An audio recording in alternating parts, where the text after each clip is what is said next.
Welcome to a special edition of Making an Impact. It is Chad. It is Tuesday morning at 10:28 a.m. Just got back from my morning jog. Saw some squirrels today. But that's not why we're here. Nah. While I was on my morning jog, news broke. Impact Wrestling moving to Tuesdays on AXS TV. As happening soon. 2 weeks from now. Not next Tuesday, but the Tuesday after that. But there's a caveat. Impact itself, the TV show, is not airing on Tuesdays yet. No. That'll be on the 29th. It says right here, AXS TV launches Impact Wrestling Tuesday nights at 8 p.m. Eastern, 5 p.m. Pacific, with debut specials starting October 1st and Impact premiere on October 29th. Flagship weekly wrestling series Impact brings 2 action-packed hours of high-octane original programming to the network every Tuesday night. The exclusive U.S. television broadcast home for the Rebellion. First and foremost, they're going to start with Homecoming. I have to imagine it's going to be 2 hours of it. Leading up to the debut of its flagship weekly show, Impact, on October 29th, AXS TV will showcase Impact Wrestling's critically acclaimed pay-per-view events of 2019, broadcasting each of Homecoming October 1st, Rebellion October 8th, Slammiversary 17 October 15th, in their entirety, and hosted by Executive Vice President Scott D'Amore and the voice of Impact Wrestling, Josh Matthews. Finally, on October 22nd, This Is Impact will serve as a launch pad for the promotion's AXS debut, featuring a preview of the weekly series profiles on Impact Wrestling's biggest stars and exclusive non-televised matches from Bound for Glory, Impact Wrestling's biggest pay-per-view event of the year, to be held on October 20th in Chicago, distinguished by its world-class roster, so here's the big names. Brian Cage and Ken Shamrock, right off the bat. That should tell you something. Honestly, if you're wondering what this roster looks like, that's a pretty good indication of who they have in mind for the future, Brian Cage and Ken Shamrock. So I expect Brian Cage to probably retain at Bound for Glory and feud with Ken Shamrock, or maybe lose the belt and still feud with Ken Shamrock. The Impact roster also features legends like Rob Van Dam and Rhino, third-gen star Tessa Blanchard, high-flying X-Division stars like Rich Swann and TJP, both former Cruiserweight champions. As well as former Atlanta Falcons lineman Moose, Sami Callihan, and Eddie Edwards, and Michael Elgin, plus the Trailblazing Knockouts Women's Division headlined by champion Taya Valkyrie, Rosemary, and Tenille Dashwood. Now, this is interesting because I thought Taya was going to be on her way out soon, but that might not be the case. But here's the 2 lines of thought. 1, Taya's sticking around long term. That's why she's in the press release. Or 2, they are simply putting her in the press release because she's the current Knockouts champion, and it would be really bad not to include her. So I think both are possible. I don't know which one's likeliest, though. The incredible athleticism of the roster, dynamic, Since its inception in 2002, Impact has been a leading destination for professional wrestling fans, televised globally in 120 countries, while growing its popularity and reach on YouTube, Twitch, Pluto, and social media platforms. It's good to see that they're still giving love to Pluto. Pluto TV is awesome. I watch Pluto TV every day. This is not a paid subscription or a paid advertisement by Pluto TV. I would do this shit for free. Now, they're technically owned by Viacom now, so they're not exactly the little network that could. But they're still pretty fucking cool. All in all, though, this is a cool thing.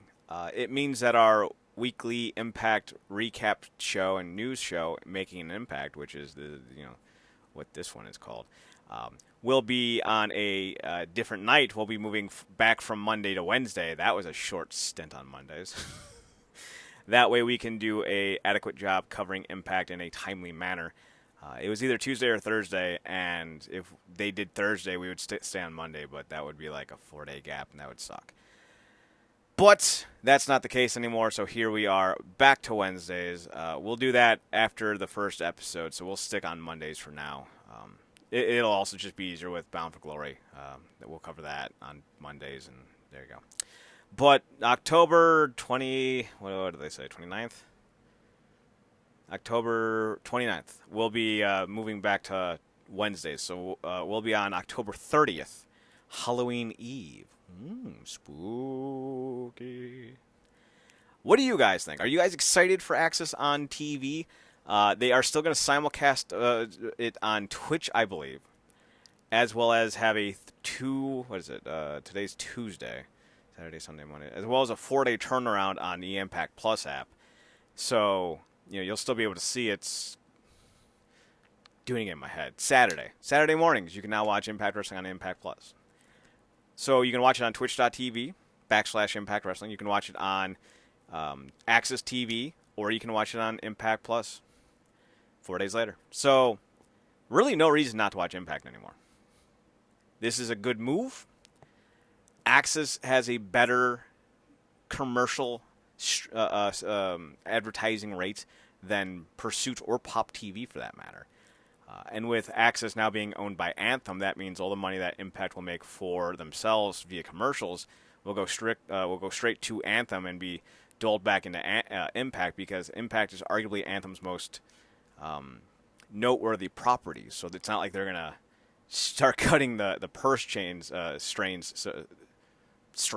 what I'm thinking of, the purse strands, anytime soon. This isn't Sinclair and Ring of Honor. Sinclair has been cutting Ring of Honor's budget every year because they're dicks. But Anthem has been giving Impact more money every year, and it's been paying off. Think about it. They launched the Global Wrestling Network app. It was terrible.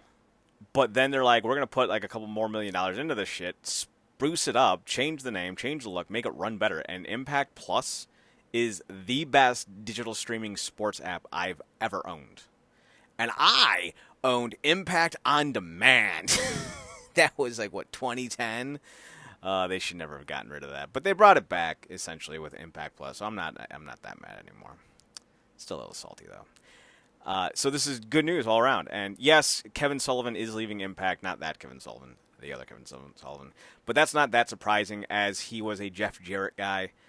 I'm surprised he stayed on as long as he has. And they already have the next crew to replace them in place, and have had them in place for some time. So I hope if Kevin Sullivan does end up going to AEW, it's fruitful. Because you have to remember, even though AEW is a good-looking new promotion, it's still a new promotion. And that means there's going to be ups and downs. There's going to be a lot of financial costs early on. And I don't know what kind of revenue streams they have. Their YouTube channel's not as developed as Impact's. They don't have any live attendance touring programmed. Their merchandising is iffy at best. So I am hopeful that AEW is able to survive the first year of operation, because that's usually when a lot of bigger new companies go out of business. And I'm hoping that Kevin Sullivan's able to help AEW correct some of their issues, because I have not always been impressed with their product in terms of presentation. But Sullivan's a hell of a hand, and AEW's got a hell of a hand now. But I'm sure Impact is going to be just fine, because they literally just bought a TV outlet. They know what they're doing. So I'm hopeful. I truly am hopeful. This is an exciting time for Impact. Whatever what David Spickenspan says, this is a good time to be a fan of Impact. Now, if only Ed Nordholm will just let Killer Cross go, because that dude, I have so many opinions on Killer Cross, and none of them are positive at the moment. But I'm also not too happy with the way Impact's handling it. It's just, they're both acting like fools. Just do better. But I want to know what you guys think. Are you excited for Impact on AXS TV every Tuesday night? Let me know down in the comments section below, or on Twitter at NERDCORP. That's NerdCorp. That's the brought to you by. We are owned, operated, and ran through RealNerdCorp.com. Check us out. You can also listen to our sister show, The Wrestling Underground, and you can follow that on Twitter at WrestlingUnderG. So you can do that. That's always fun. I might start a Twitter account specifically for making an impact like I did with Wrestling Underground, but we'll see about that. We'll see. So with all that being said, we're going to have 2 videos out later tonight, both excerpts from last night's Making an Impact episode, where we talked about last week's Impact. We talk about the lethargic Su Yung Jessica Havoc match, why grading Mahabali Shera off of star systems right now is a dumb idea. We also talked about Tessa Blanchard and her hardcore foursome That sounded worse than I meant to in my head. Where he also talk about the Rascals and their awesome match, and Ethan Page and Josh Alexander being arguably the best things on television right now in all of Impact. So that's going to be that's already up. You can download the show at realnerdcorp.com, RealNerdCorp.com, or you can wait until the excerpts are up on YouTube. We're going to upload 2. I don't know which 2 yet. So that's all I got for you guys today. Thanks for tuning in. Thanks for checking us out. Follow us at RealNerdCorp.com and on Twitter at NERDCORP. Thanks for listening. We'll be back soon. You guys have a good night. And remember, watch more wrestling.